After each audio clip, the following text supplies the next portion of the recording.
Andhra king taluk అయితే వెళ్ళిపోయాను. Fan biopic అని వేశాడు. కానీ అక్కడ చూస్తే ఫస్ట్ హాఫ్ లవ్ స్టోరీ మీద కాన్సన్ట్రేషన్ చేశాడు.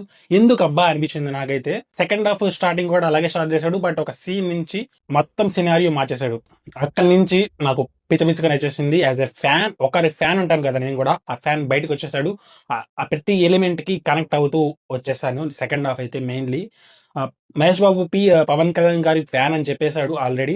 అందరికి తెలిసిందే అది. ఒక సీన్ ఉంటుంది, మీ హీరోకి 6 ఫ్లాపులు 7 ఫ్లాపులు అయినా కూడా నెక్స్ట్ ఓపెనింగ్ అయితే అదిరిపోయింది. అక్కడ టీ గ్లాస్ పెట్టుకొని తాగుతా ఉంటాడు మన రామ్. ఇక్కడ ఇంకో సీన్ లో కూడా భలే కనెక్ట్ చేస్తాడు. అది న్యాచురల్ గా వచ్చింది అనుకుంటున్నాను నేనైతే. కావాలని ఇదికిచ్చినట్టు కాకుండా అతను కూడా ఉంటాడు కదా, అతని ఎక్స్పీరియన్సెస్ కొన్ని ఇంకా లవ్ స్టోరీలు కూడా ఉంటాయి అనుకుంటున్నాను. అద్దరి కొట్టేశాడు ఓవరాల్ గా సినిమా. కొన్ని చిన్న చిన్న మైనస్లు ఉంటాయి, పక్కన పెట్టేసిన ఓవరాల్ గా end to start to end perfect arc ఉంటుంది. వెల్ రిటర్న్ అనిపించింది. ఉపేంద్ర గారు అయితే కొంచెం ఆ హీరో మెటీరియల్ అనిపించలేదు. చాలా రిలేటబుల్ గా ఉంటాడు చూడంగానే. అదొక్కటే, ఆ ఫీల్ ఒకటే కొంచెం రాలేదు. యాక్టింగ్ అయితే అదరగొట్టేశాడు, దాంట్లో ఎటువంటి డౌట్ అయితే లేదు. మీకేనిపిస్తుంది? ఒక్కవేళ చూసుంటే కామెంట్ చేసేయండి. చూడకుండా ఉంటే వెళ్ళి ఫస్ట్ అయితే చూసేసేయండి. డిసప్పాయింట్ అయితే కారు. సబ్స్క్రైబ్ చేసుకోండి, ఇలాంటి మోర్ రివ్యూస్ చాలా వస్తుంటాయి.